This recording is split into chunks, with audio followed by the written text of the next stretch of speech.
Pues vamos a dar inicio y los que tienen manual, les pido que abran, bueno, es la última línea de la página 23.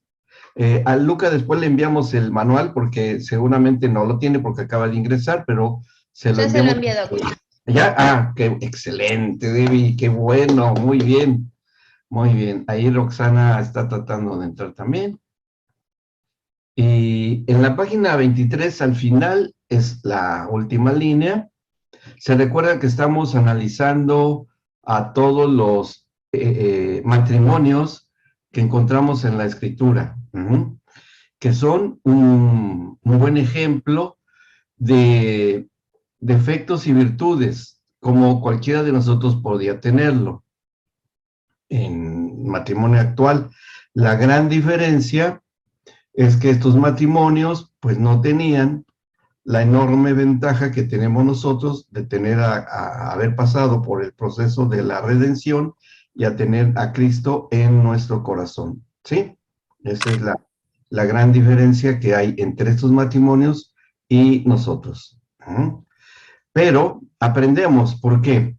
Porque si sumásemos todas las experiencias de los matrimonios que vamos a estar analizando, podríamos considerarlo en uno o dos matrimonios nada más, tal vez en tres, no importa el número, pero las diferentes circunstancias que vivieron estos matrimonios podríamos identificar ya sea en algunos o en nosotros mismos, o que aprendemos también para, bueno, para saber que se requiere de una solución para la problemática de la relación matrimonial. Así es que ahí en la página 23 dice el subtítulo al final, el matrimonio que vamos a analizar hoy. Bueno, a ver cuántos alcanzamos a ver. Yo creo que sí, vamos a poder ver varios. Y es el de Abraham y Sara. Ese es el perfil matrimonial que vamos a revisar. Nos acordamos nosotros que Abraham fue un hombre considerado y es amigo de Dios, un amigo íntimo. De hecho, él está ahora en la presencia de Dios mismo. Él está ahí. Ustedes podrán preguntarse, pero es que él no era judío. No importa, él fue asirio caldeo, pero para el Señor lo importante era que estas personas tuviesen un encuentro personal con el Señor Jesucristo, ¿sí? Dice, pero ¿cómo y cuándo Abraham tuvo un encuentro personal con Cristo? Se acordarán que cuando hablamos acerca de cuando el Señor Jesucristo muere en la cruz, desciende al infierno para dejar ahí depositados toda la gran carga de pecados, el pecado y los pecados del género humano. Él los deja ahí, cumple con la justicia del Padre. Después el Espíritu Santo le da las llaves, yo creo que haya sido eso, o el Padre se las dio, no importa, el caso es que él las tiene, porque él lo dice, yo tengo las llaves de la muerte y el Hades. Y él hace otra cosa, les recuerdo que cuando él sale del infierno, no va directamente a la resurrección en la tumba. Él pasa al seno de Abraham para cumplir lo que está escrito en la carta de Pedro, de que él le predicaría a los espíritus encarcelados, ¿sí?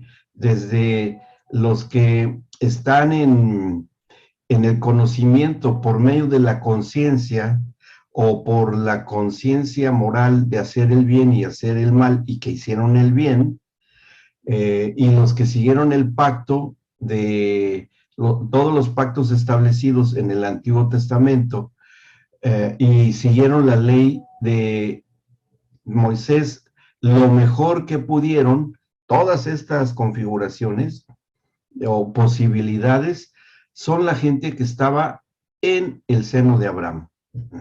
Y cuando todas estas personas estaban en el seno de Abraham, que era un lugar de consolación, así lo dice el mismo Abraham en la parábola que habla el Señor Jesucristo, cuando habla acerca de Lázaro el mendigo que estaba junto a él, y él, Abraham lo dice, este está aquí para ser consolado, y se lo dice al rico que estaba en la gran enorme separación, o cima, con ese, que era el infierno. Entonces le dice al rico pero tú estás aquí por todo lo que eras sin misericordia, bueno, dado a banquetes, a una vida dispersada, no muy buena. Y Abraham, él es el que estaba como autoridad espiritual, consolando y hablando de qué, del pacto que celebró con el Señor a través de su hijo Isaac. ¿Se acuerdan que también lo consideramos? Como Isaac es el prototipo del hijo resucitado. Y cuando ya se tiene que cumplir el pacto de parte del Señor con Abraham, se presenta el Hijo de Dios para confirmar el pacto con Abraham. ¿Y en dónde se presenta el Señor Jesucristo? En el seno de Abraham. Y él llega y les predica las buenas nuevas de salvación. Decirle, mi padre ha cumplido el pacto, porque así como resucitó a Isaac, que aquí está su padre, y ahí estaba Isaac también, dice, bueno, yo he venido para confirmar el pacto que se hizo con mi padre, y ustedes me acompañan en la resurrección, como mi padre le regresó como de entre los muertos a Isaac, así ahora ustedes van a participar de este proceso. Y los que sin ley han muerto, sin ley serán juzgados, y los que los juicios de Dios fueron considerados aprobados, resucitan juntamente o un poco antes de que Cristo resucitara, como está escrito en Mateo, que cuando Cristo expira y va a todo ese proceso, entonces de momento se abren las piedras, se abren las tumbas y resucita toda esa gente. Bien, ahí se confirma el pacto que celebró el Señor con Abraham y con todos los hombres de pacto, David, Moisés, el rey Ezequías, Josías, todos ellos hombres de pacto, inclusive aún Noé, porque celebró un pacto con Noé, ¿se acuerdan? El arco iris y de lo del diluvio y todo eso. Bueno, todos estos hombres tenidos como justos, ahí estaban en el seno de Abraham, que era una área intermedia entre estar en la presencia del Señor y que no era el infierno tampoco. Bien, eso es de tomarse en cuenta en lo que es la justicia del Padre. Cuando todos estos resucitan, se cumple todos los pactos, y por eso cuando ya está en la presencia, que leímos el Salmo 24 y el Salmo 45, me parece, todo eso se cumple entre el Dios de gloria, el Hijo de la gloria, el Hijo glorificado a la presencia del Padre con todos estos santos en su ascenso, y se consuman los pactos. Bien, bueno, eso es un resumen de algo que ya vimos, así es que listos para el examen. Nada más que lo entiendan y ya es todo. Paulita se puso transparente. No.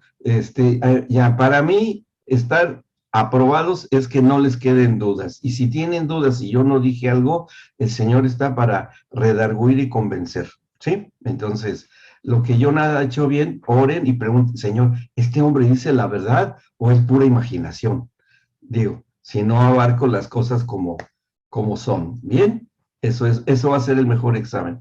Pero el de graduación es que ustedes aprueben todos los módulos de esa forma, de esa manera. Conviene que lo hagan. Bueno, regresamos a Abraham y Sara. ¿Qué es lo que anotamos ahí para ver si fue cumplido? Dice Abraham y Sara, la comunicación adecuada en el matrimonio y la fe compartida en el matrimonio. Bien, es decir, que aquí nosotros podemos ver en la historia de estos dos personajes que todas las citas que están en todos estos matrimonios, bueno, son fácilmente localizables, no van a tener dificultad. A mí lo que me interesa es entender el contexto de la historia de estas personas. En cuanto a Abraham y Sara, dice en el parrafito muy pequeño que está en su manual, ya estamos en la página 24, dice, en la historia de este matrimonio, encontramos dos fases de su unión matrimonial. Que esto puede ser, y eso es lo interesante de Abraham y Sara. Yo encuentro una similitud con muchos matrimonios que les dan el mensaje de las buenas nuevas de salvación ya casados, ¿sí? O sea, ya casados, ya inclusive ya teniendo hijos, ya haciendo vida matrimonial, ya teniendo una relación a plenitud matrimonial, familiar inclusive, y les presentan el Evangelio. Y ya sea que juntos, o aunque sea un poco después uno y el otro, pero tienen un encuentro personal con Cristo y experimentan el nuevo nacimiento. Bien, cuando eso sucede y viene esta experiencia del nuevo nacimiento en ambos, su circunstancia espiritual cambia en los dos. Como dije, no importa que uno sea en un momento y el otro se tarde un poco, ¿sí? De aquí surge, y me baso en lo que dice el apóstol Pablo en la primera carta a los Corintios, cuando él habla acerca de la separación de cónyuges, no divorcio, esa es otra cosa, separación.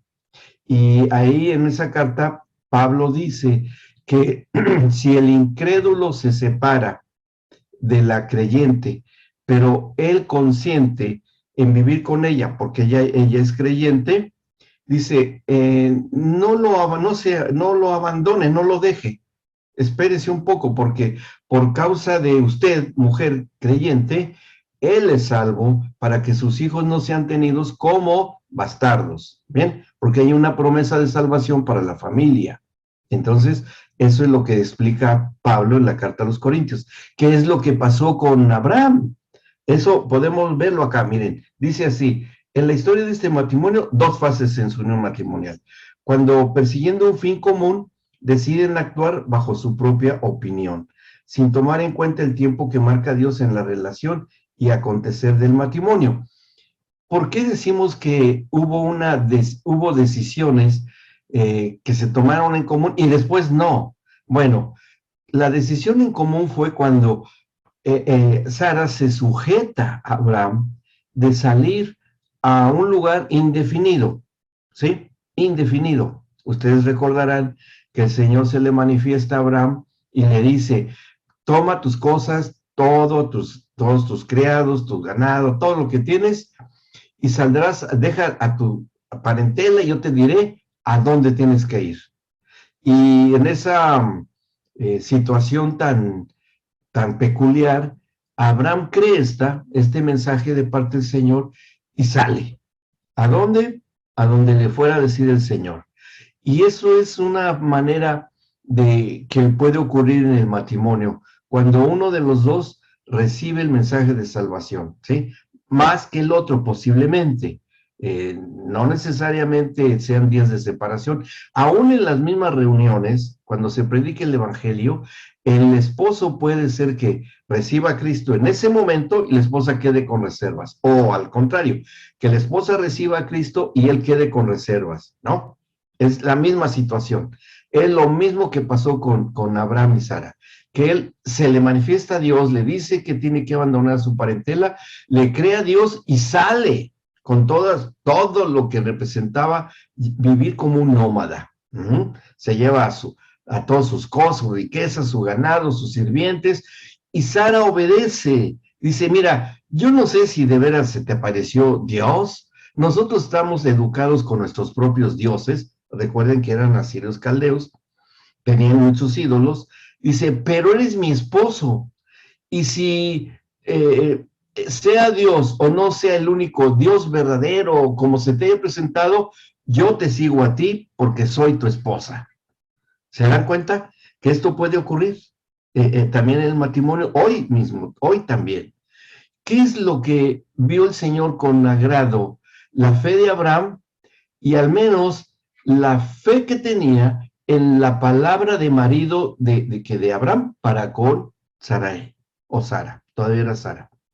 Y eso es algo que establece, por ser Abraham un futuro hombre de pacto, y recordarán unas de las condiciones de los cuales forma parte los pactos, ¿sí?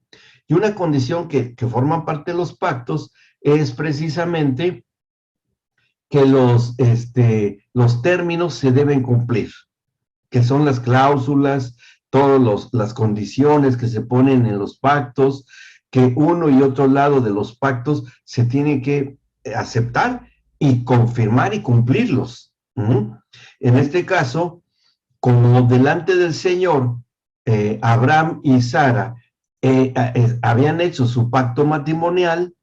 Dice, pero es que eran asirio caldeos, ¿a poco no los casó un sacerdote o un pastor, un rabino? No, ni existían los hebreos, todavía no era el tiempo, pero el pacto matrimonial ya estaba, y como fue el pacto matrimonial celebrado con Adán y Eva en tiempos de la eternidad, para él tiene validez y vigencia eternamente.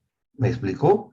Entonces, así, por ser ellos o haber pactado el pacto matrimonial, Abraham y Sara, y el Señor se agrada de la fe de Abraham, el Señor ve una sola persona, ¿sí? De ser Abraham y Sara, él solamente ve a uno solo. Y eso ya tiene ahí la salvación, o la promesa de salvación, Sara, aunque todavía no estuviera muy convencida, y van a ver qué es lo que pasa con ellos. Por eso es un buen ejemplo de la comunicación y la fe compartida, ¿sí? Entonces, hasta acá vemos la obediencia de Sara y la sujeción que ella tiene con su marido Abraham.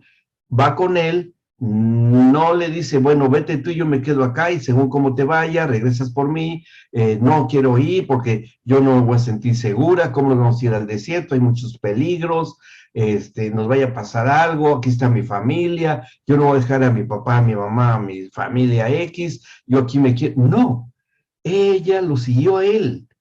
Y lo siguió porque su marido creyó en ese Dios que a Sara aún no se le manifestaba plenamente. ¿Bien? ¿Me van siguiendo? ¿Sí?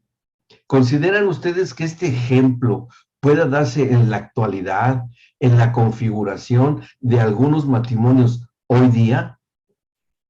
¿Creen que sí? Sí, yo creo que hasta conocen gente así, ¿no? Y los jóvenes que se van a casar tienen que tener estos ejemplos, aún en su amistad, de solidaridad, de tener una fe común y de tenerse confianza y comunicación. ¿Bien? Bueno, Sara dice, sí, vamos. Dice después, deciden actuar bajo su propio... Ahora, aquí dice algo, sin tomar en cuenta el tiempo que marca Dios en la relación y acontecer del matrimonio. No había un día fijo, Abraham no le dio el Señor la fecha exacta, sino le dijo, cuando llegues al lugar, yo te voy a decir. ¿Cuándo? No, ni sabemos cuánto tiempo haya pasado desde que Abraham salió de su región, de su vivienda original, hasta que llegaron a ese lugar, ¿no? Actualmente todavía en Israel, en Jerusalén, no, en Israel, existe el lugar a donde llegó Abraham. Se llama, allá los judíos le llaman un tel, ¿sí? Un tel, o tiene otro nombre en hebreo, no me recuerdo, pero es un montecito que tiene una pequeña como cueva, parecen capillas, ¿sí? Y se localizó el lugar a donde llegó Abraham. Uno puede ir y visitarlo. Pati y yo fuimos a visitar el lugar y dice, pues mira, sí, tal cual dice la escritura que fue así, y así fue. Entonces, cuando está ahí Abraham y Sara, va a pasar lo siguiente, sin tomar el tiempo que marca Dios en la relación, acontecer el matrimonio. Ahora, ¿cuál fue el punto que yo había mencionado de quiebre en la relación matrimonial? Cuando Abraham le dice a su esposa, Dios me ha dicho que vamos a tener un hijo, ¿sí? Y cuando llegan los visitantes de parte de Dios, mensajeros de Dios, y le dicen esto a a Abraham, Sara está oyendo, porque en esas culturas no se admitía que las mujeres estuvieran presentes cuando había una reunión de los señores, ¿no? De los varones. Pero está oyendo ella allí muy curiosa, como algunos casos que conocemos, ¿verdad? De esposas, está oyendo a ver qué estaban diciendo. Y bueno, cuando les dice que va a tener multitudes, naciones saldrán de él, y Sara está muy atenta, y cuando le dice que van a tener un hijo en otra ocasión, pues Sara le da risa, y por eso le va a poner así ese nombre a su hijo, Isaac, que significa risa, por la risa que le dio de oír ese mensaje. Dice, pero ¿cómo vamos a tener un hijo si yo ya he perdido la costumbre de las mujeres, es decir, la ovulación? ¿Sí? Yo ya no ovulo, soy una anciana. Y ahí está donde están las pruebas de la fe. Abraham sí creyó, o no creyó, porque pasan 25 años y no llegaba el embarazo prometido, hasta que después de 25 años, ¡boom!, de repente Sara se embaraza, ¿no? Pero en ese intercurso de los 25 años, llega un momento en que Sara dice, ¿y dónde está el Dios que te prometió? A ver, ¿dónde está el hijo? No, mira, ¿sabes qué? Lo mejor que se puede hacer, y ya va a ser tu hijo, yo lo voy a aceptar, es que te metas con esta criada, con Agar, y ahí ten al hijo, y lo voy a aceptar como mío. ¿Mm? Porque les voy a decir algo, una costumbre muy antigua que había en ese tiempo de la adopción. En ese tiempo, cuando daban a luz las mujeres, para eso eran las concubinas, eran verdaderas incubadoras, y tiene el mismo origen la palabra. Concubina, incubadora, es una donde se crea un hijo fuera del vientre, ¿sí? Eso significa incubadora o concubina también. La concubina embarazada que iba a dar a luz al hijo del señor de la casa, se ponía en cuclillas, y atrás, abrazándola a ella, se ponía la esposa del señor de la casa. Y cuando, en el momento del parto de la concubina, y cada vez que pujaba la concubina, también la esposa pujaba, para que también como si ella fuera la que estaría dando a luz, ¿sí?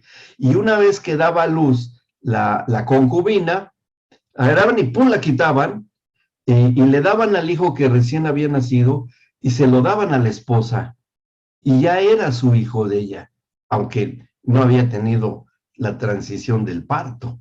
Y ella podía anunciar, y el marido reconocer a ese hijo nacido de una concubina como hijo de ellos, ¿no? Era una forma en esta cultura como se acostumbraba a hacer. Por eso es que ellos lo vieron como algo hasta cierto punto normal, y Abraham lo vio como normal, no fue algo fuera de lo usual en su cultura, sino que así es como se hacía. Entonces, Abraham pues, no le costó ningún trabajo obedecer, ¿no?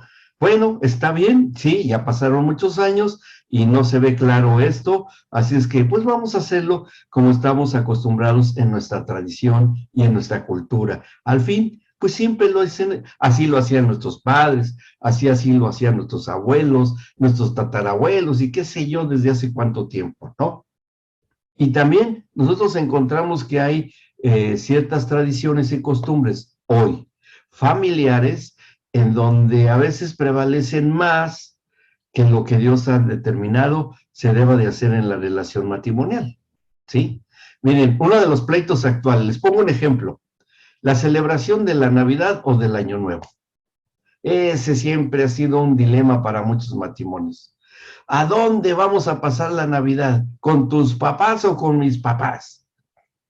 No, pues que vamos con mi papá. No, no, no, vamos con los míos. No, vamos con los míos. Y boom, llegan si es que llegan a una de las casas paternas, de uno u otro, con una cara así de larga, ¿no? Porque ya se dieron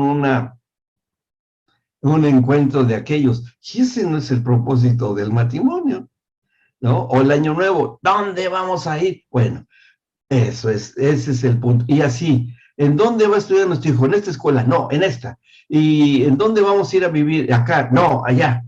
Y bueno, siempre situaciones de discusión que cuando no se tiene la intervención del Espíritu Santo para que les ayude a tomar decisiones sabias,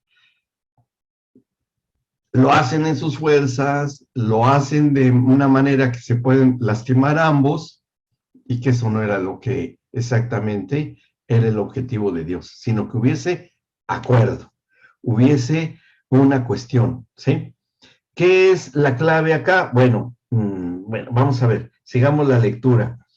Dice, conocemos las consecuencias con el hijo que Abraham consiguió con Agar, de las consecuencias que generacionalmente, fíjense hasta dónde, aún se están pagando, porque de Agar nació Ismael, y de Ismael es de donde provienen toda la línea de los árabes, musulmanes y todas esas etnias.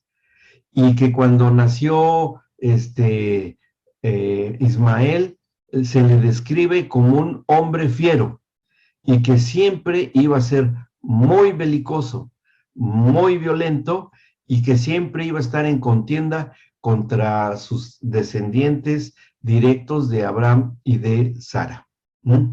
Como es con el pueblo hebreo. O sea que hoy actualmente los distanciamientos y los pleitos que vemos ahí en noticieros y eso con el pueblo de descendientes de esa etnia, se van a reconciliar y abrazarse y quererse como hermanos. No va a pasar eso a menos que sean redimidos, ¿sí? O sea, desde entonces y genéticamente viene esa contienda. Un alto precio a hacer las cosas en sus propias fuerzas y no considerar lo que Dios le ha dicho a un matrimonio. Hoy puede pasar por diferencia de opiniones, porque uno tiene más fe que el otro, porque uno confía más en su buena estrella o buena suerte o sus habilidades, que confiar en lo que Dios puede hacer. De ahí aprendemos bastante, ¿sí? ¿Qué es lo que aprendemos nosotros? Que nos conviene obedecer al Señor, pero antes de obedecer, ponerse en acuerdo el matrimonio, y aunque como tuvo que hacer Sara cuando salieron de su tierra, decir, bueno, yo confío que tú crees con el Señor de todo tu corazón, y yo me sujeto a ti en eso que has decidido porque el Señor te lo ha dicho. Y puede ser al revés. Pablo dijo, ya no hay marido, bueno, ya no hay hombre, ya no hay mujer, ¿sí? Y eso ocurre también en la relación matrimonial. Dice, ¿te lo dijo el Señor? Sí me lo dijo. Y si el cónyuge sabe que su cónyuge tiene una firme relación, es un hombre o una mujer de fe, y que camina con el Señor como Abraham, decirle, yo confío en que lo que te dijo el Señor, así es, porque tú lo has creído, y yo me sujeto a ti, sea hombre o sea mujer, ¿sí? Sea hombre, porque hay casos en la Biblia que por ahí vamos a leer, dice, no, es que la cabeza del matrimonio es el marido. Bien, un momento, somos uno en Cristo, y para el Señor ya no hay ni hombre, varón, marido, ni mujer, esposa, mujer, esposa, ya no hay diferencia. Somos uno en el Señor. Aquí, ¿qué estaba en juego? La cuestión de la fe. Eso es lo que estaba en juego con Abraham y con Sarai. Abraham no fue correcto lo que hizo y obedeció a su mujer. Y como él ya estaba visto por el Señor como un futuro hombre de pacto, esto queda anotado en las cuestiones de pacto. Pero vemos que el Señor Jesucristo eso lo tuvo que redimir.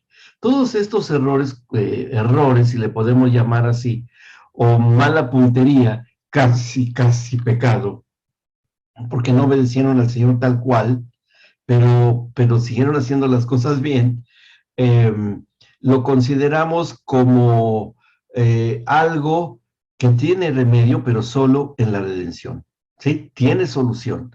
Es decir, que si ustedes orientan, dan consejo, ejemplos a matrimonios en los cuales haya falta de acuerdo en una cuestión en donde ustedes ya verificaron que el Señor sí está con ellos, que uno cree y que a lo mejor no lo vamos a medir, pero es cosa personal, pero que uno tiene mayor crecimiento y estatura espiritual que el otro, confiar que escuchan al Señor y que le van a obedecer, ¿sí? Y llevarlos a que haya una confianza mutua y que el que tenga que tenga que ceder.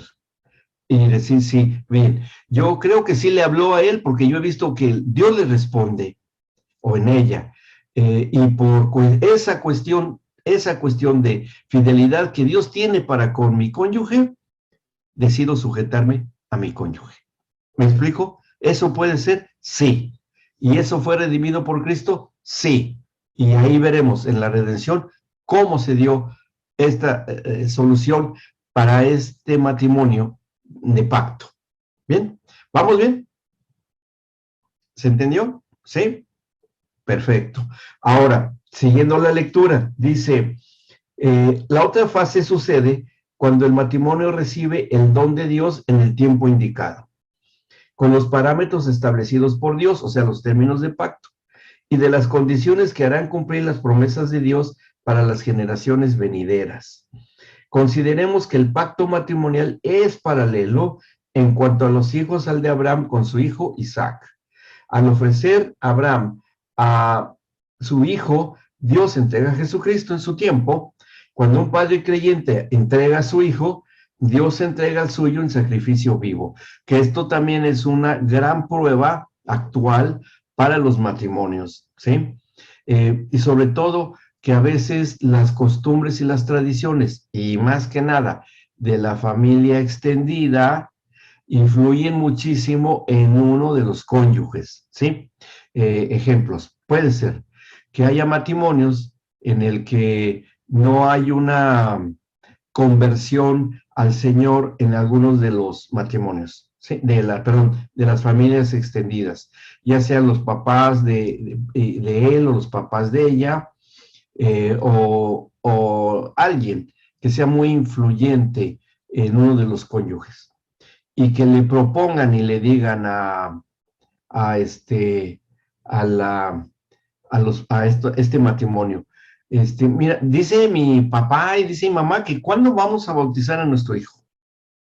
Bueno, espérame, pero es que nosotros ya entendimos lo que es el bautismo en agua, que se hace con plena conciencia y voluntad, entendiendo lo que es la redención y recibiendo a Cristo, y un bebito no lo va a hacer.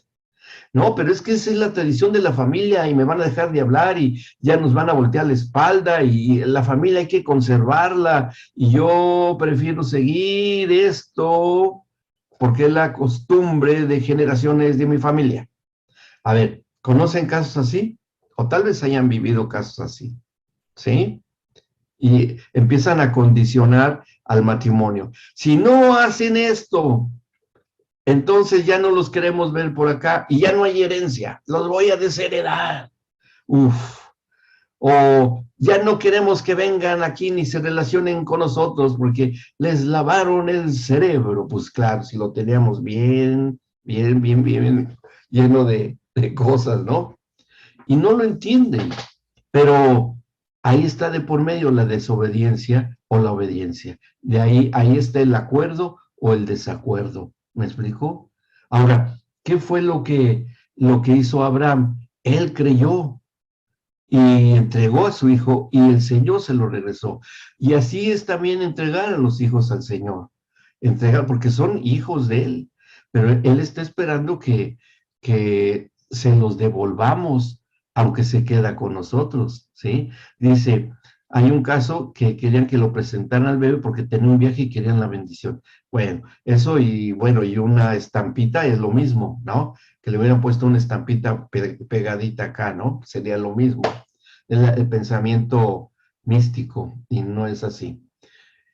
Entonces, esto, a Sara, cuando ya está embarazada, que es rejuvenecida por el Señor, igual que Abraham, y tienen al hijo, bueno, se solucionan las situaciones. Y después tienen más. Y bueno, ahí vemos nosotros cómo el Señor cumple el pacto que hizo con Abraham. ¿Y cómo es que después Abraham y Sara son justificados por fe?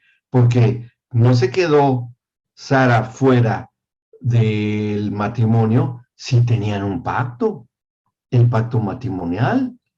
Y Sara, por creer, aunque sea una fe a lo que veía físicamente que era su marido, que Abraham tuvo la fe en el que no veía, como viendo el invisible.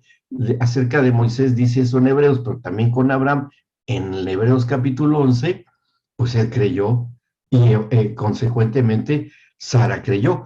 ¿Cómo probamos que sí fue esta Sara partícipe de esto tan enorme con Abraham como para haber sido ella acompañante de Abraham en esta relación que existe hasta hoy entre el Señor y Abraham?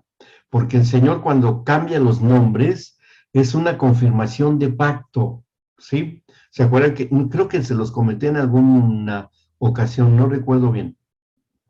Todas las personas que el Señor va teniendo tratos con ellos, y aún en el nuevo pacto, les es cambiado el nombre, ¿sí? Y Abraham, que antes de hacer pacto con el Señor era Abraham, después le cambió el Señor el nombre y lo va a nombrar Abraham, ¿sí? Así también le cambia el nombre a Saraí, porque antes era Sara, y después se le cambia el nombre a Saraí. ¿Me explicó? Es decir, hay un cambio de identidad siendo la misma persona. ¿Mm? Y vamos a ver cómo esto aún puede ocurrir en circunstancias adversas, eh, cuando el caso de Daniel, ¿sí? Cuando es llevado al cautiverio por Babilonia, preso por el Nabucodonosor, el rey, y les cambian el nombre a él y a sus 3 amigos. Y a Daniel, que será el nombre original de él, le cambia el nombre el rey Nabucodonosor a Belsasar, ¿sí? Pero ahí es un cambio inverso. Es como yo me llamo Luis y de repente a mí en el mundo me dicen, ahí viene la ardilla, ¿no? O ahí viene el patotas, o ahí viene el orejón, qué sé yo. Sobrenombres que denigran a la persona. O sea, te bajan a un nivel inferior de la alta estima en la que nos tiene el Señor. Y eso es precisamente, vemos el cambio. Bueno, que en el Nuevo Testamento, ¿cómo era reconocido Simón Pedro? Pedro no era su nombre, su nombre era Simón, pero el Señor le cambia a Cefas o a Pedro, en un cambio de identidad. Dice, pero hoy, el día de hoy, tenemos que cambiarnos el nombre. No es necesario, porque ya se nos dio un nombre que es sobre todo nombre. Por cuestión del pacto con Abraham, a todos se nos ha dado un solo nombre, y es el que adoptamos nosotros, como Saraí adoptó la fe de su marido, así el cuerpo de Cristo, que es la futura iglesia de Cristo, adopta el nombre de su futuro marido, que es Jesús Cristo. ¿Sí? Ahora, ¿cómo te llamas tú? Yo soy y pertenezco a mi Señor. ¿Quién es tu Señor? Jesús Cristo. Ese es el nombre que yo ya tengo. ¿Me explico por qué? O sea, esto es muy notable. Es muy importante y muy interesante que quede esto muy claro. Por eso nos fue dado un nombre que es sobre todo nombre. Y ya no hay necesidad de otro nombre hasta que estemos en la presencia del Padre Celestial en su trono de gloria. Cuando venga ese tiempo, se nos dará un nombre propio, diferente al que tenemos, que esté escrito en una piedrecita blanca. Ahí se nos va a dar un nombre y atrás de esa piedrita está el nombre definitivo que vamos a tener. ¿Por qué? Porque ya estaremos con nuestro marido en el sentido espiritual, que es Cristo Jesús. A partir de las bodas del Cordero, ya llevaremos el nombre que se nos dé definitivamente para la eternidad. ¿Bien? ¿Ok? ¿Preguntas, dudas? ¿No? Por eso es interesante que reconozcamos lo que aconteció con Abraham. Dice, al entregar a Isaac al final de este párrafo, Dios entrega al suyo en sacrificio vivo, o sea, Jesucristo, estableciendo la oportunidad única de la salvación personal en su tiempo a ese hijo por medio de Jesucristo. Pero hemos analizado todo el contexto de lo que puede ocurrir en una relación matrimonial con ese perfil. ¿Bien? ¿Preguntas, dudas? Van a poder volver a oír este video con todo esto que he hablado para que lo puedan escuchar con calma, lo mediten, lo analicen y lo apliquen si es necesario o enseñen a otros a aplicarlo. ¿Sí? ¿Ok? Bueno, no me preguntan, necesito que me pregunten, pero bueno, yo voy a dar por hecho que se entendió todo esto. No, Yo bueno, tengo una pregunta, sí, Luis. sí, Pablita, sí, adelante.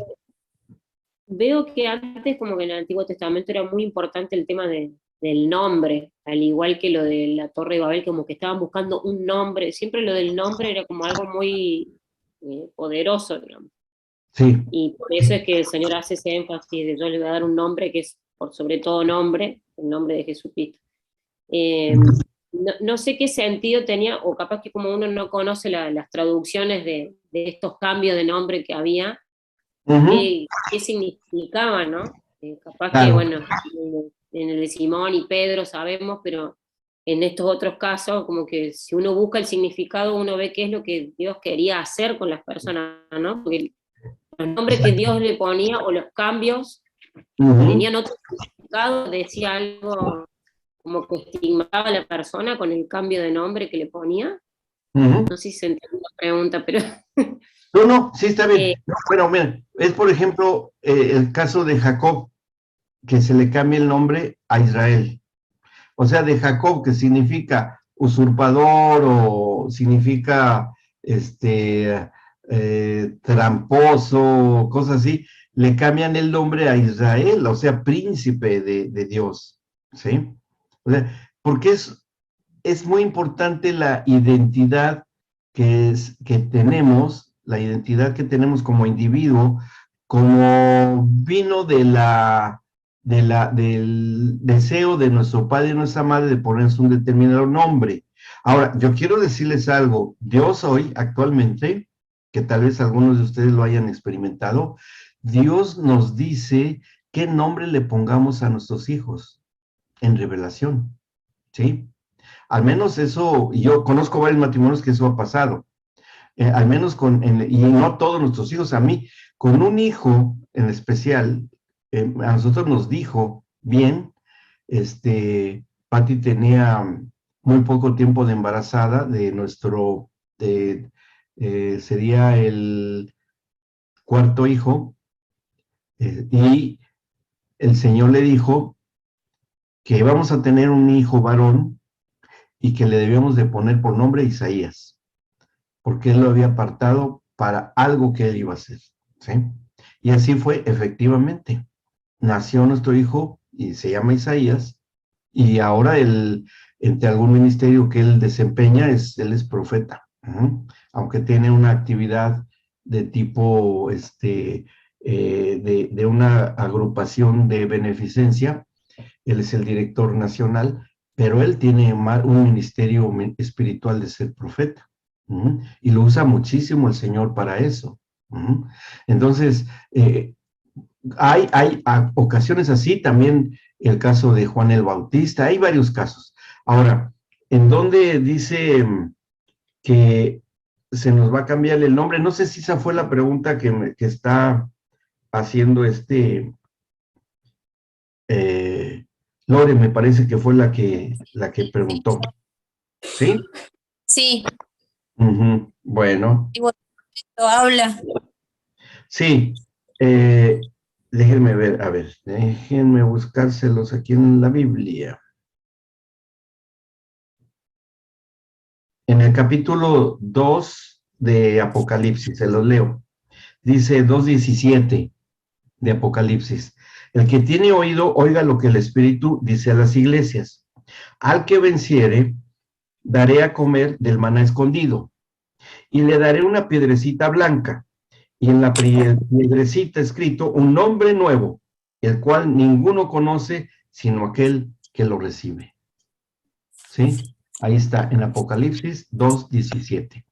Que esto está hablando de que vendrá ese tiempo en el que nos será dado, pero al que venciere, ¿cuál? Que venciere, ¿cómo? Sí, estando en Cristo aún para estar en su presencia. Fabi y Marcos levantaron la mano. Sí, Luis, disculpe, le quiero preguntar, Uh-huh. porque usted dice que su hijo tiene el don de profeta. Sí. ¿Cómo es en estos tiempos ese don? Uh-huh. Sí, Porque no vengo es de otra iglesia donde no se sé. acostumbraba a eso. Exacto, Me sí. interesa mucho. Claro, yo lo sé. Pero lo que pasa es que se ha quedado mucho la configuración del profeta del Antiguo Testamento, ¿sí? Y no es así. El don de la palabra de profecía tiene, para resumirles, porque es todo un curso que tenemos acerca de los dones del ministerio, pero le puedo decir cuáles son los elementos principales del ministerio del profeta hoy. Tiene dos actividades fundamentales, el profeta actual. Primero, que él por medio de lo que el Espíritu Santo le habla y le dice, con palabra de ciencia o palabra de sabiduría, obviamente que tiene que tener dones del Espíritu Santo, le va a servir esos dones para hablar a la iglesia, al cuerpo de Cristo, donde quiera que se encuentre, pero que haya cuerpo de Cristo reunido, para exhortar, para corregir o para disciplinar y para guiar al cuerpo de Cristo a la toma de decisiones importantes. ¿Sí? Simplemente como un consejo, como una palabra así que se da, que puede ir dirigida al pastor o al responsable de una parte del cuerpo de Cristo, a una sola persona, y decirle de parte del Señor, esto es lo que conviene que hagas, porque esto está en el corazón de Dios. Tienes que dejar de vivir como estás viviendo y tienes que hacer esto y esto y esto, porque eso es lo que el Señor me ha dicho que te diga a ti. Y punto. ¿Me explicó?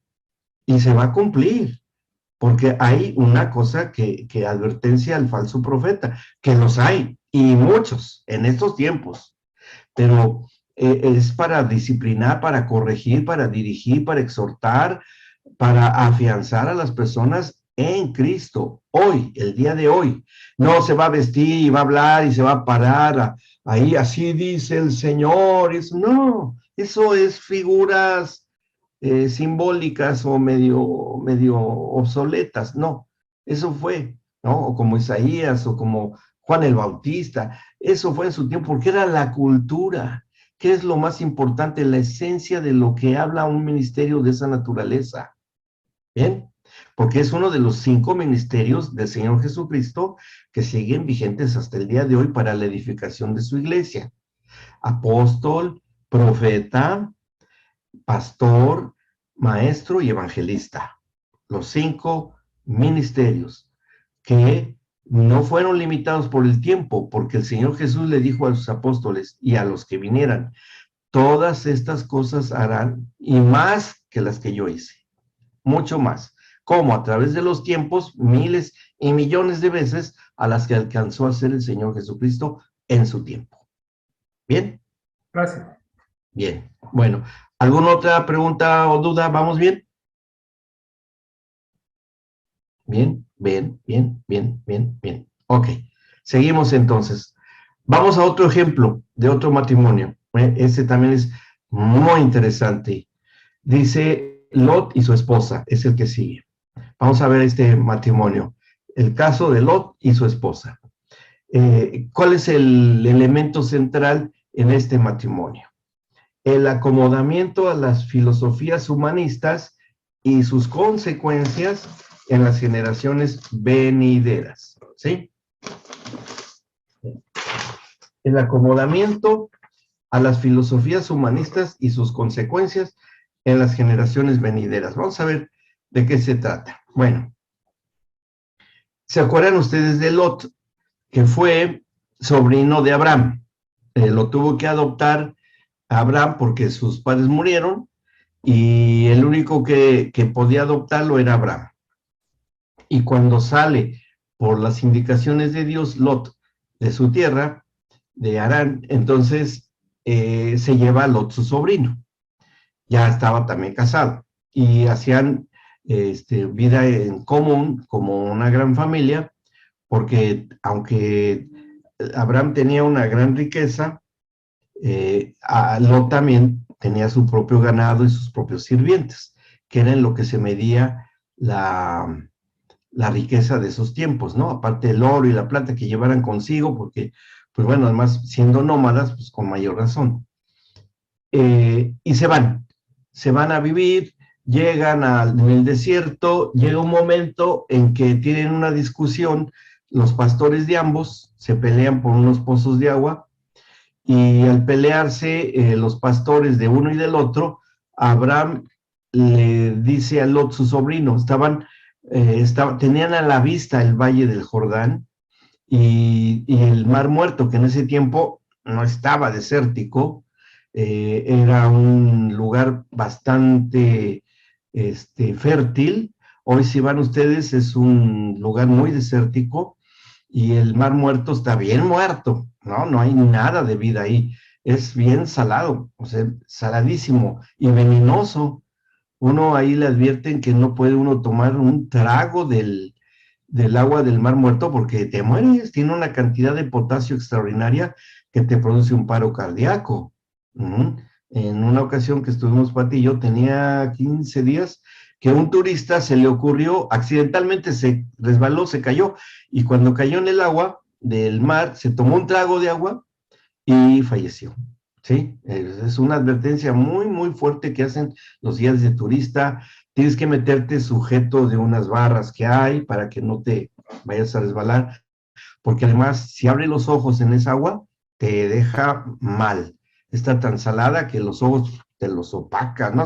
Pasan cosas muy feas. Por eso es el Mar Muerto, por eso sí le llaman. En ese tiempo de Abraham y Lot no era así. El mar era que no son mares, son lagos muy grandes. Y entre el Mar Muerto y el lago de Galilea o el mar de Galilea hay un río en el cual se purifica de alguna manera el agua, y no, al revés, perdón, de los manantiales donde sale el río Jordán, llega al mar de Galilea, llena el mar de Galilea, sigue el río y se llega al Mar Muerto, donde ya está mal ahí, ¿no? El agua se hace venenosa. En ese tiempo no era así. Y Abraham le dice a Lot, no es posible que nuestros pastores sigan teniendo esas contiendas si vivimos como familia. Así es que escoge dónde quieres estar, a dónde yo voy a ir, finalmente donde Dios me diga, o escoges el valle de aquí, que era el río, donde está el río Jordán. Y Lot escoge ese lugar y se va a vivir ahí. Y Lot llega a la ciudad de Sodoma, ¿sí? Porque estaban Sodoma y Gomorra, dos ciudades vecinas, y Lot escoge irse a vivir a Sodoma. Y bueno, quedan en ese acuerdo, se separan y se va a vivir ahí Lot. Ahí nacen sus hijas, 2 hijas, y conocemos la historia, que el ambiente de la sociedad de Sodoma era muy corrupto, vivían en una situación que todos conocemos, que era muy, muy parecido a tiempos que estemos viviendo. Para Dios era muy corrupto todo eso. ¿Y cuál fue el problema de Lot? ¿Y cuál fue el problema de su esposa? Bueno, aquí dice, la educación que da Lot a sus hijas en lo que debía de ser, que Lot impartió a sus hijas, se basó en el modelo pervertido de esa sociedad en la que estaban viviendo. A Lot se le hizo de lo más natural ofrecer a sus hijas a las perversas y malignas intenciones de esas personas, varones que vivían ahí, que querían, inclusive cuando llegaron los mensajeros de Dios, los querían abusar de ellos, ¿sí? Porque además las hijas de Lot ya tenían, estaban comprometidas en matrimonio con varones de ahí. Al menos los varones que estaban comprometidas con las hijas de Lot, pues querían establecer una relación como se debe considerar en un matrimonio, a nuestros criterios, ¿verdad?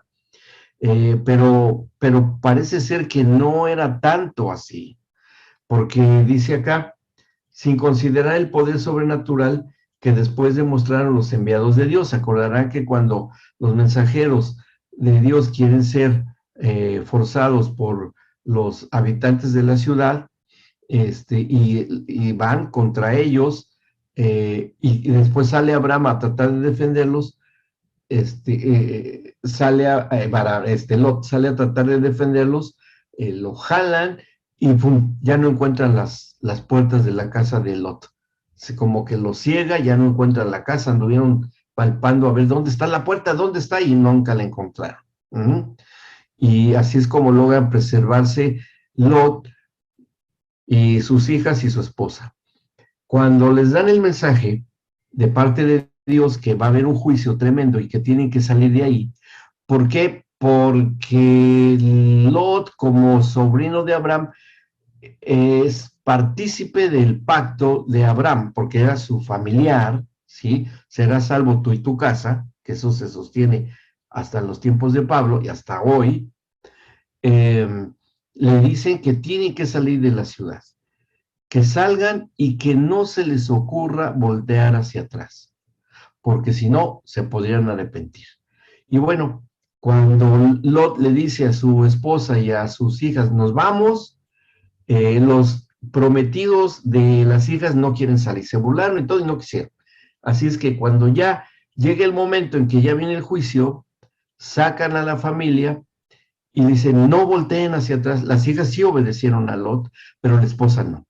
Inclusive, hasta el día de hoy, que en una subida muy arriba, que es para llegar al lugar donde llegaron Lot y sus hijas, hay una estatua de sal, parecida a una estatua, realmente es una como especie de columna, y la gente de la región, a los turistas los llevan a ver, esa es la esposa de Lot, ¿no? Y bueno, pues ahí uno dice, oh, pues sí está ahí, quién sabe si esté o no esté, pero ahí está esa cosa.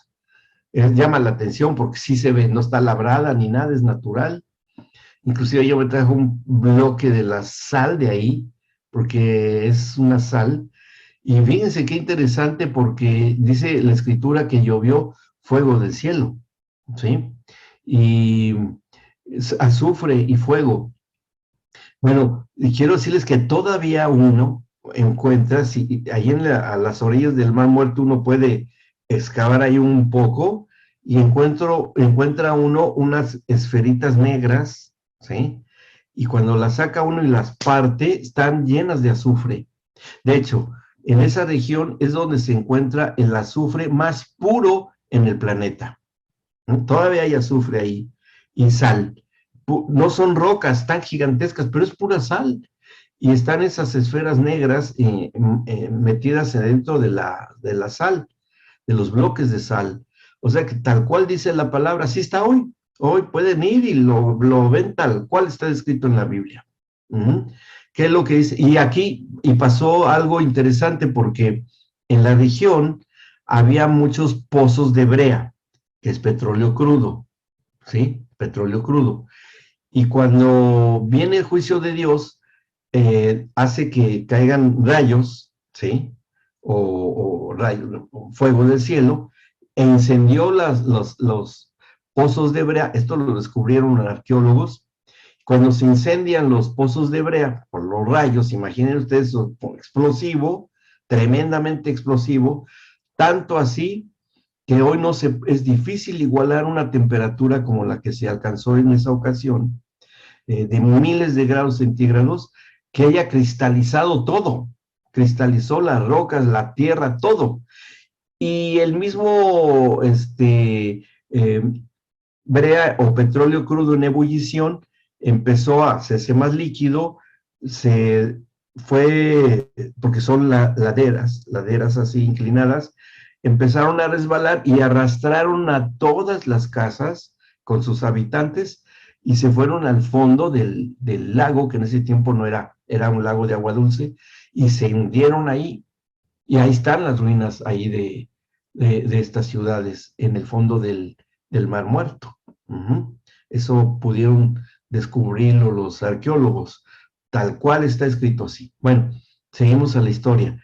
Las hijas de Lot obedecieron, pero decidieron, y esa es la situación.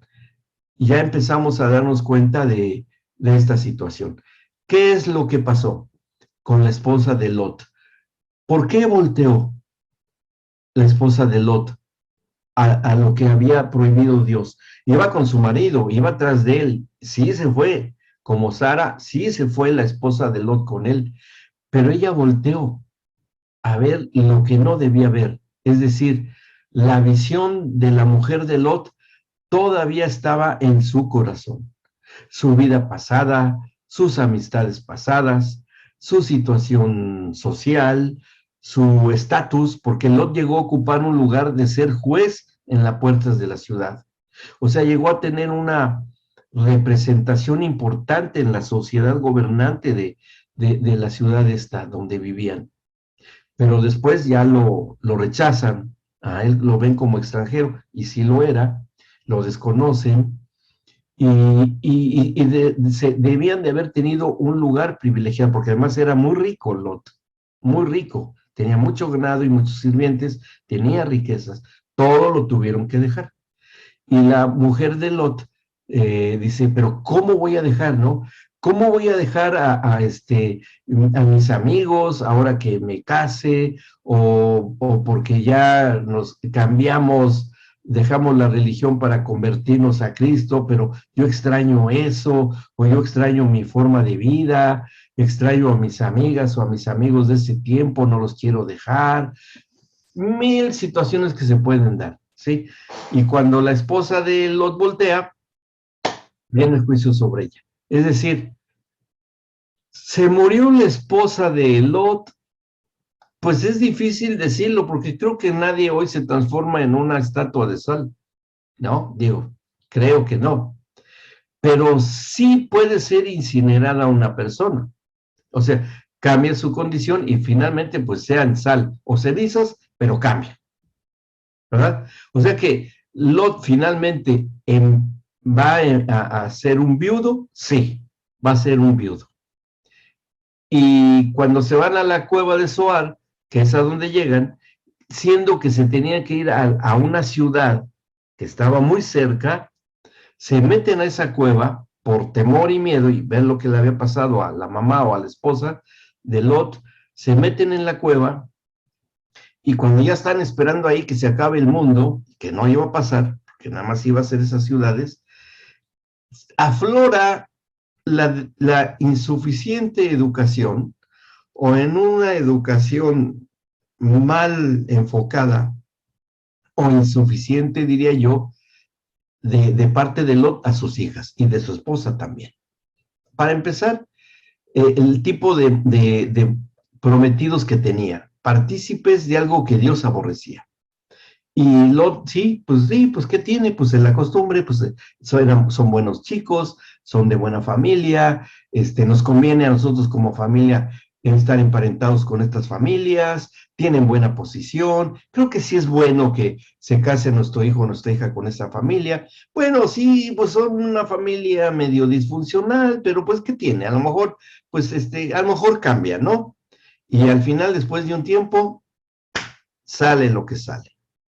Se resulta ese extrañamiento, esa añoranza por las costumbres, por la sopa de la abuela, por la cama que se tenía, los amigos del barrio, como extraño, no me gusta acá, ya me quiero ir, te voy a dejar, y sí, yo me regreso a mis orígenes, y pum, viene una separación. ¿Sí? Y es la misma actitud, es la misma actitud. ¿Y qué es lo que vino? Y debido a esa deficiente educación que no le hayan dado Lot y su esposa, sus hijas, deciden cometer incesto con su padre. No había ley de Moisés, pero de todas maneras ya se había establecido que Lot y Abraham y todos sabían algo que pasaba en los familiares entre incestos en la familia, o sea, intimidad y nacimiento de hijos entre familias cercanas. Ahí estaba el ejemplo de los egipcios, ¿sí? Se acordarán o sabrán un poco de historia ustedes, que los faraones egipcios se casaban con sus hermanas, porque eran considerados ellos como dioses, los varones y mujeres, y eso sí. Flavia, ¿quiere preguntar algo o no? No sé, no sé. No, bueno, es que yo vi la manito así. Bien, seguimos. Y vemos cómo para ellos era, no sé, como algo muy sublime que tuvieran esa intimidad familiar, pero de ahí nacían taras genéticas, alteraciones genéticas, y eso hasta hoy sigue sucediendo. Por ley está prohibido el tener hijo con parientes con consanguíneos cercanos. Hay una altísima probabilidad de que los hijos que nazcan de esas uniones nazcan con alteraciones congénitas, ¿sí? Irreversibles y a veces hasta peligrosas. Pero bueno, a ellos se les hizo fácil. Entremos con nuestro Padre porque ya no hay hombres en la tierra, se acabó el mundo, pero estaban aisladas en la cueva, en su burbuja de mala educación. Y así también puede pasar en una familia, que no hay la educación suficiente, que no despierten con la verdad presente y los valores del Señor, y que se enclaustren espiritualmente o intelectualmente las familias, y va a ocurrir cualquier cosa, ¿no? Y eso fue lo que pasó ahí. Y fue tremendo, y pueden ustedes leer ahí lo que pasó, que de esa unión de Lot con sus hijas, que lo embriagan y bueno, se embarazan del propio padre, nacen Amón y Moab, ¿sí? Nacen Amón y Moab. ¿Y quiénes fueron estos dos hijos de esta Lot y sus hijas? Los amonitas y los moabitas van a ser los que den origen a los cultos de una sexualidad pervertida y maligna, sus descendientes, de donde van a surgir las entidades que después adoptarían todos los pueblos de esas regiones, los griegos, los romanos, todas esas etnias o culturas, los de Babilonia y todos ellos, Astarte, Astarot, Moloch, Milcom, Renfán, Venus, Munli con los chinos. Bueno, todas esas etnias tienen sus dioses y diosas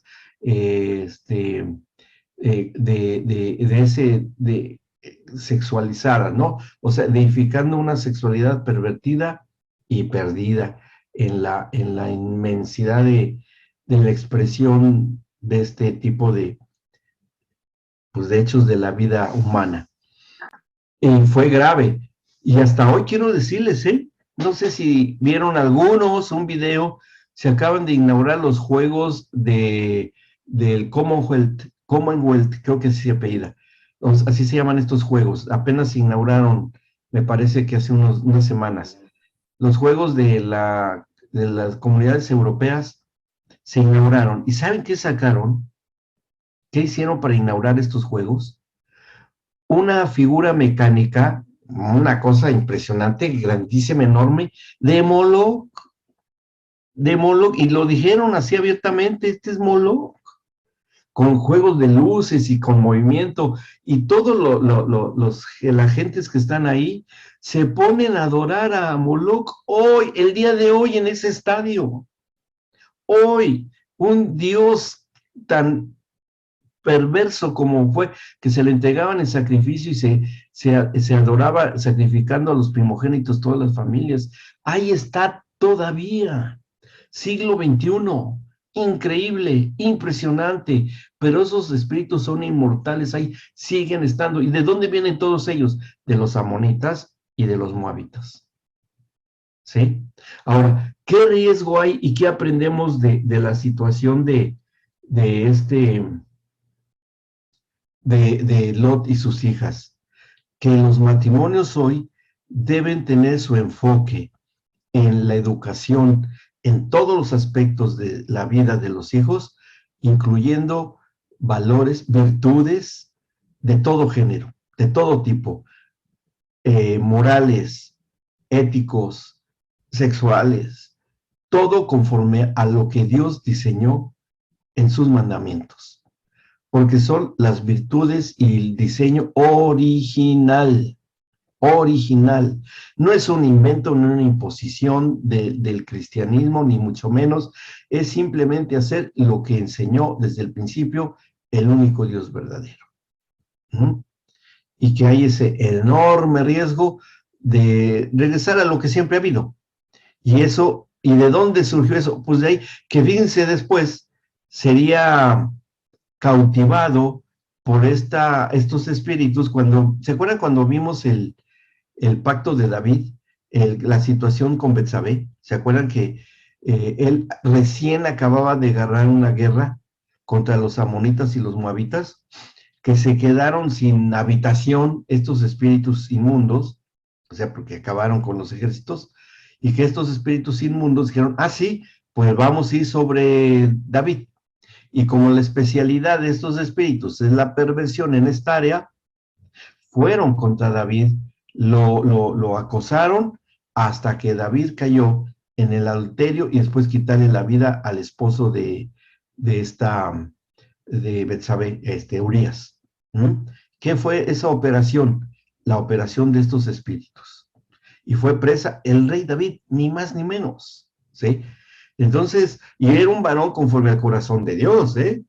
Pero bueno, pero todo eso debió haber sido redimido. Y el módulo que sigue, que vamos a ver conmigo, que ya será, es el de sexualidad a la luz de la escritura, de la Biblia, en donde vemos todos estos orígenes y cómo puede ser santificada la sexualidad del matrimonio en el Señor, en Cristo Jesús. Y fue tremendo lo que ocurrió para lograr la redención. ¿Sí? ¿Ok? ¿Vamos bien? ¿Quedó claro con el caso de Lot y su esposa? Y bueno, David, que fue presa de esto, también debió haber sido redimido, porque era un hombre de pacto. Y ahí vamos a ver, cuando veamos ese estudio muy específico en la redención de nuestra sexualidad a través de Cristo, cómo es que se tuvo que redimir eso. Y eso es lo que hoy podemos nosotros impartirle a nuestros hijos para que ellos queden totalmente aptos y purificados y limpios por la palabra de vida a través de sus propios padres. ¿Sí? Por eso es importante que podamos estudiar ese proceso de santificación en esa área tan importante en el pueblo de Dios, en el cuerpo de Cristo. Y llegar al matrimonio con todas las bendiciones y todas las promesas de pacto que el Señor tiene para todos nosotros. ¿Bien? ¿Vamos bien hasta acá? ¿Sí? Bien. Alcanzamos a ver otro ejemplo. Bueno, nada más para repasar el de Adán y Eva, la sujeción de la voluntad a la autoridad correcta. Eso es lo que ocurrió con Adán y Eva, que no se sujetaron a su autoridad, que era el Señor en el jardín del Edén. El de Abraham y Sara, la comunicación adecuada en el matrimonio y la fe compartida en el matrimonio. Bien. Lot y su esposa, el acomodamiento a las filosofías humanistas, que era lo que imperaba en esas ciudades, y sus consecuencias en las generaciones venideras. Ahora vamos a ver otro matrimonio que es el de Isaac y Rebeca. Que aquí ya los escenarios cambian totalmente. Isaac, el hijo de la promesa. Isaac, el hijo de Abraham y Sara, o Sarai, en el cual es la figura o el anunciamiento profético de Jesucristo, el Hijo de Dios. Y cómo es que se da toda esta circunstancia de promesas cumplidas. Y eso es lo que ocurre con Isaac y Rebeca. ¿Cuál es el punto crucial del matrimonio de Isaac y Rebeca? Bueno, aquí lo tienen escritos. El discernimiento de un matrimonio feliz y pleno cuando se permite la guianza del Espíritu Santo en el noviazgo. Este ejemplo a mí me fascina enseñarlo cuando damos algunos cursos de prematrimonial, el noviazgo de Isaac y Rebeca, porque es muy parecido a lo que debe de ser en donde corresponde en lo correcto el noviazgo de Isaac y Rebeca. A ver, ¿cuántos han escuchado alguna vez que en la Biblia no se habla nada acerca del noviazgo? Que no habla nada del noviazgo. A ver, ¿cuántos han escuchado esos criterios?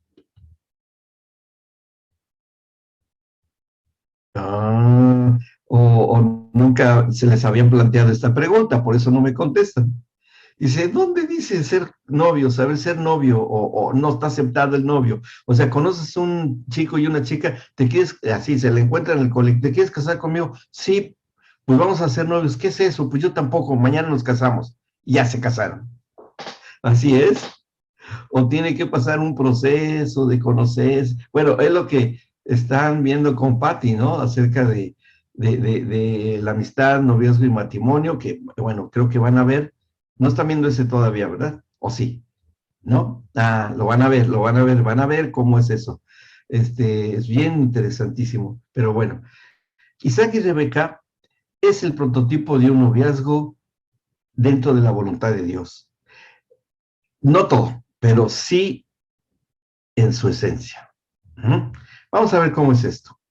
Bueno, aquí dice, la fascinante historia del compromiso matrimonial entre Isaac y Rebeca nos instruye acerca de la mediación del Espíritu Santo en la relación de noviazgo. Eso ya anuncia éxito asegurado, ¿sí? Si hay la intermediación y se le hace partícipe al Espíritu Santo en una relación de noviazgo, ahí está asegurado el éxito, ¿sí?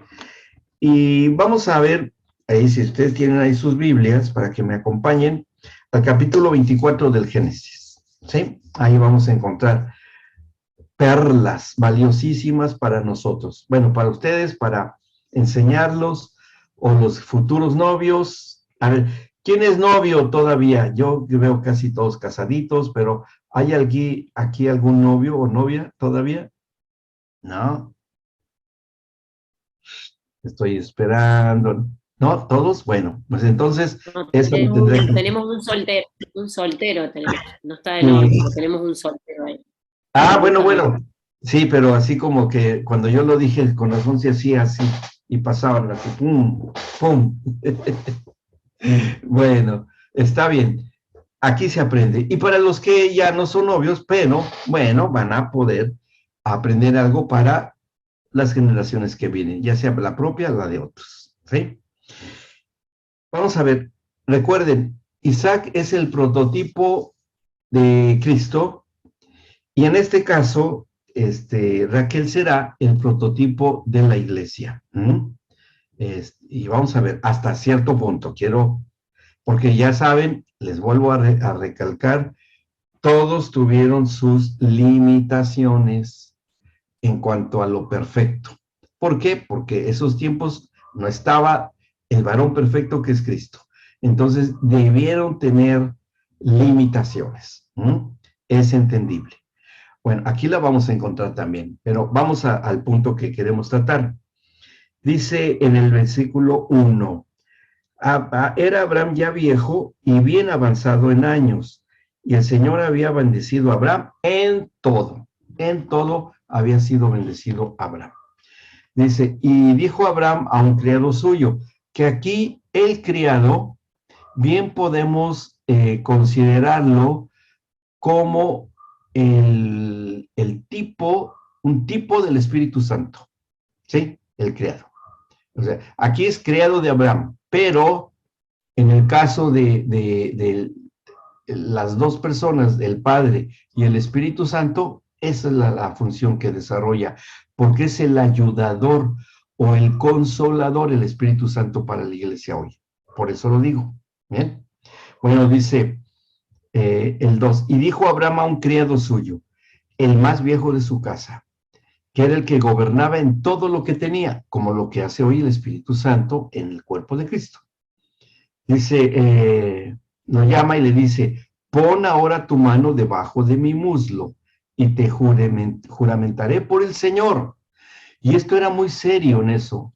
En las culturas antiguas, una manera de compromiso tan importante y tan serio, que inclusive iría hasta la vida de los sirvientes de por medio, era que se hiciera este ritual.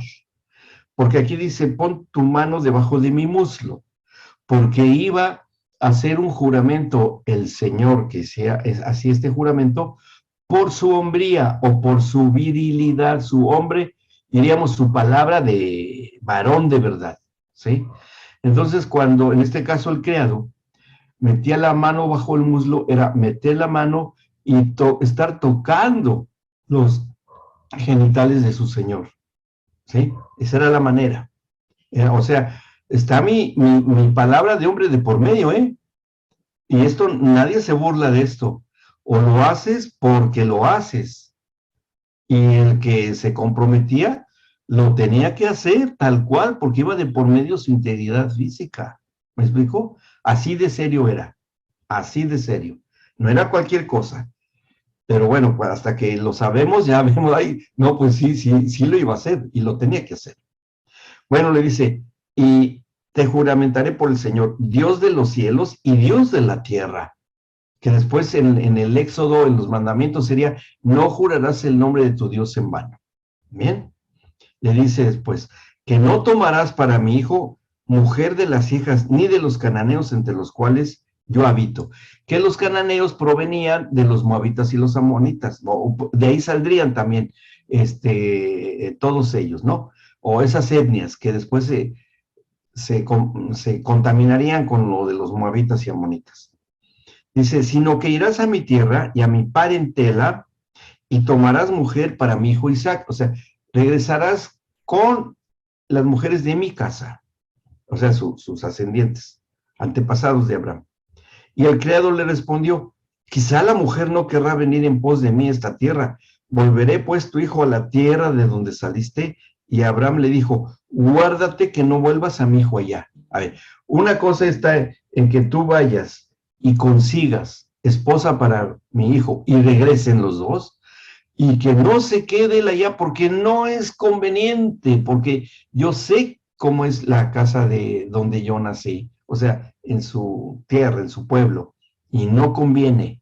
¿Por qué? Porque pues no conocían al Dios verdadero. Y ya sabía muy bien Abraham de dónde lo había sacado el Señor con todo lo que había vivido. Y le dice, tienes que regresar. El 7 dice, Jehová, Dios de los cielos, que me tomó de la casa de mi padre y de la tierra de mi parentela, y me habló y me juró diciendo, a tu descendencia daré esta tierra, él enviará su ángel delante de ti, y tú traerás de allá mujer para mi hijo. Y si la mujer no quisiere venir en pos de ti, serás libre de este mi juramento, solamente que no vuelvas allá a mi hijo. Entonces el criado puso su mano debajo del muslo de Abraham, su señor, y le juró sobre este negocio, ¿sí? Negocio, uno de los múltiples negocios del Padre.